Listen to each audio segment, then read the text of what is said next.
Ẹ̀yin èèyàn ilé èwo lẹ ṣe ẹ káàbọ̀ sí Mashola Gist TV. Ṣé àlàáfíà ni ẹ wà? Gbogbo lé ń kọ́? Gbogbo wa náà la dé ibi premier Eniola Ajao èyí tó ṣe, èyí tí wọ́n ṣe ó wà ń bẹ́ẹ̀ thieves tó dẹ̀ jẹ́ pé gbogbo àwọn gbajúgbajà àwọn òṣèré lóbìnrin àti lọ́kùnrin ló péjú síbẹ̀. Sí nǹkan wá ṣẹlẹ̀ láàrin Láìdé Bákàrè àti Eniola Badmus. Ó má yà wá lẹ́nu. Ẹ jẹ́ ká jọ wo sí ìyẹn náà.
Ẹ̀yin èèyàn ilé, ẹ̀yin náà ti rí scene tó ṣẹlẹ̀ yẹn. Mo rò í pé Eniola Badmus kò fẹ́ bá Láìdé Bákàrè sọ̀rọ̀. Wọ́n ní bí ìgbà tó yẹ pé ó ń try láti avoid Láìdé Bákàrè. So wọ́n ní ìgbà tí bọ̀bọ́ yẹn wá fẹ́ take picture, ó wá ní kán má ya àwọn méjèèjì páwọn ò kì í ṣọ̀rẹ́. Bí Láìdé ṣe lọ bá a nìyẹn tó lọ attack ẹ̀, ìpè sórí ẹ̀ yìí ni. Ẹ̀yin èèyàn ilé, ẹ jẹ́ ká gbọ́ nǹkan tí Láìdé Bákàrè sọ kó tó di pé mo sọ̀rọ̀ lé lórí. Let's even take it from here. Ṣé mo wípé ìwọ bó ṣe wà àtọrọ jẹ ní ẹ̀ náà Eniola? Àtọrọ jẹ ní ẹ̀, ó tọrọ jẹ dé level tó wà yẹn ni. I could remember Eniola, you are a beggar. A lot of people that knows you, wọ́n mọ̀ wípé atache ló máa ń ṣe, anybody tó bá ti wà successful ló máa lọ ń lẹ̀ mọ́. It is because I dignify myself. Tí mo bá ní tí mi ò bá ní, nobody will know. Mi ò kì í ṣe social media person. Mi ò kì í I don't come on social media slay. I don't slay. I don't operate in that level. The only person Eniola want to mingle with or interact with or come and pass any somebody, you have to be very successful. Kó ti jìyàjà, kó ti ṣe, kó ti attain stage kan. Ó like kó máa leverage lórí ìwọ tó bá ti ṣe dáadáa ní ayé.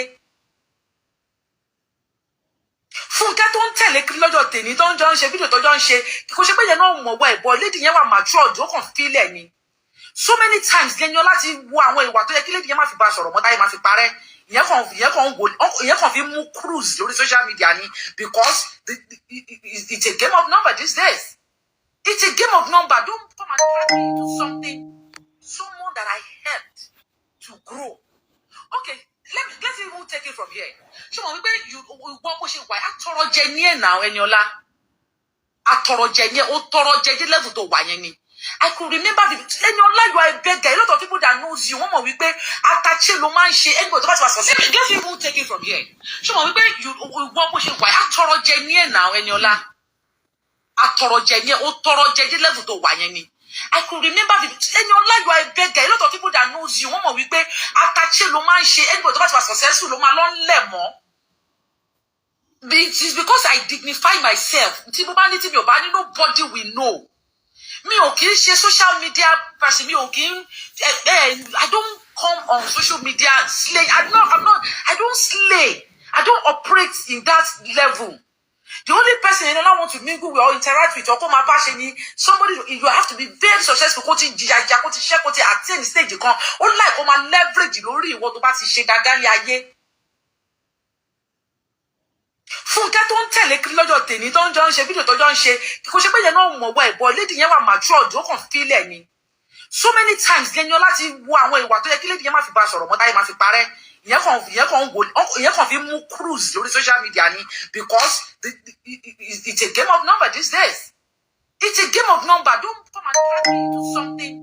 Someone that I helped to grow. Okay, let's even take it from here. Ṣé mo wípé ìwọ bó ṣe wà àtọrọjẹ ní ẹ̀ náà Ẹniọlá. Àtọrọjẹ yẹn ó tọrọjẹ dé level tó wà yẹn ni. I could remember Ẹniọlá, you are a beggar. A lot of people that knows you wọ́n mọ̀ wípé atache ló máa ń ṣe anybody tó bá ti wà sọ̀sẹ́. Ọ̀rọ̀ ni ẹ ti gbọ́ lẹ́nu Láìdé Bákàrè. Kí ló fà á tí gbogbo àwọn kinní tó fi ṣẹlẹ̀? Ṣé ẹ mọ̀ pé a bá wọn gbé àdẹ̀ sí níbẹ̀? Ṣùgbọ́n ọ̀rọ̀ kan tó jáde lẹ́nu brọ́dà wa kan. Brọ́dà wa yìí sọ wípé the way bí Ẹniọlá Badmus bó ṣe sọ ní public pé kì í ṣọ̀rẹ́ òun kó má ya fọ́tò òun àti ẹ̀. Wọ́n ní kò dáa. Wọ́n ní kì í ṣe nǹkan tó dáa. Bí a bá dà sílẹ̀, a lè sọ ẹni tó jura wọn lọ nínú àwọn méjèèjì. Ṣùgbọ́n iṣẹ́ kan náà ni wọ́n ń ṣe. Actress kan náà ni wọ́n. Kí ló dé tán fẹ́ máa dọ̀tá? Kí ló dé tán fẹ́ máa fi ọ̀tá tán fẹ́ máa fi ṣiṣẹ́? So definitely pẹ̀lú ọ̀rọ̀ tí Láìdé Bákàrè sọ, nǹkan kan ti gbà rín wọn kọjá. Nǹkan kan ó ti gbà rín wọn kọjá. So ìgbà tí mo gbọ́ téèyàn kan sọ pé báwo ló ṣe máa fẹ́ máa lọ lu Láìdé ní public, ìyẹn náà ó kù díẹ̀ káàtó. Téèyàn bá tiẹ̀ wá wùwà tó jẹ́ pé ó wùwà tó jẹ́ pé kò lọ́pọlọ lórí díẹ̀, èèyàn máa ń yẹra fún ìjà ni, especially ibi tó ti ń ṣayẹyẹ tẹ̀dẹ̀ mọ́ pé kámẹ́rà wà ń bẹ̀. Ọ̀rọ̀ tí wọ́n sọ ọjọ́ tí mò ń wo fídíò yẹn mi go gbọ́, ìgbà tí wọ́n repost ẹ̀ ni mo tó ní so wọ́n ń jà ni. So ẹ ṣe pẹ̀lẹ́pẹ̀lẹ́. Iṣẹ́ tẹ̀ ń ṣe kò gbà pé kẹ́ máa yanra yín lọ́tà. Nǹkan tó gbà ó ní kẹ́ ṣera yín lóṣooṣù. Wẹ́wà àwọn ọkùnrin yẹn bí wọ́n ṣe ń ní fọ̀n. Àwọn obìnrin lẹ́rí tán rọra ń dì tí wọ́n dárayá. Ṣùgbọ́n àwọn ọkùnrin ẹ wọ Múyìwá Adémọ́lá, Ọdúnladé Adékọ́lá àti Wòlíì Àgbà, ẹ wo bá ṣe ń ṣeré. Wọ́n jójójó mo rẹ́rìn ibi tí mo jókòó sí. Ẹ wò ó, mo rọ̀ yín ni, ẹ ṣera yín lóṣooṣù ọwọ̀. Eré kan náà lẹ́jọ́ ń ṣe, iṣẹ́ kan náà lẹ́jọ́ ń ṣe. Kò yẹ kẹ́ máa jà ní public. Tẹ́ bá tiẹ̀ fẹ́ jà, kì í ṣe public níbi tí kámẹ́rà pọ̀ sí. Ìyẹn ó kù díẹ̀ káàtó. Then àwọn èèyàn kan tó ń sọ pé every time tí Àjàó bá ti fẹ́ ṣe premiere, wọ́n ní wọ́n máa ń jà ṣáà ni. Ẹ wo premiere tó kọ́kọ́ ṣe náà. Ọ̀rọ̀ Bobrisky ó fa wàhálà láàrin àwọn èèyàn. Tí wọ́n ní Bobrisky, wọ́n lọ fún ní award. Ipò ló múra dáadáa jù. Ọkùnrin láì ṣe obìnrin. Bẹ́ẹ̀ dẹ̀ ni ti èyí tó tún ṣe yìí náà, movie yìí. Ó wà ń bẹ̀, Thieves. Tí wọ́n ní wọ́n tún ń jà ń bẹ̀. But èmi feel pé ó wà coincidental. Ẹniọlá ò lè máa plan kan máa jà. Kò lè máa ṣe. Nǹkan tó fẹ́ òun ni kí gbogbo wọn wá kán wá yí ẹsẹ̀ kán ní fun. Nǹkan tó fẹ́ nìyẹn. Ọlọ́run Elédùmarè á bá ta. Ó wà ń bẹ̀ Thieves. Ẹ̀yin èèyàn ẹ lọ wò ó. Ẹ lọ wò ó wà ń bẹ̀ Thieves. So ẹ jẹ́ ká bá Ẹniọlá Àjàó ká bá wo fíìmù ẹ̀. Ọlọ́run á dùn wá nínú, á wà pẹ̀lú wa. Mú ọ̀rọ̀ yìí wá láti iléeṣẹ́ Mashola Gist TV. Kí Ọlọ́run kí ó ràn wá lọ́wọ́. Àmín.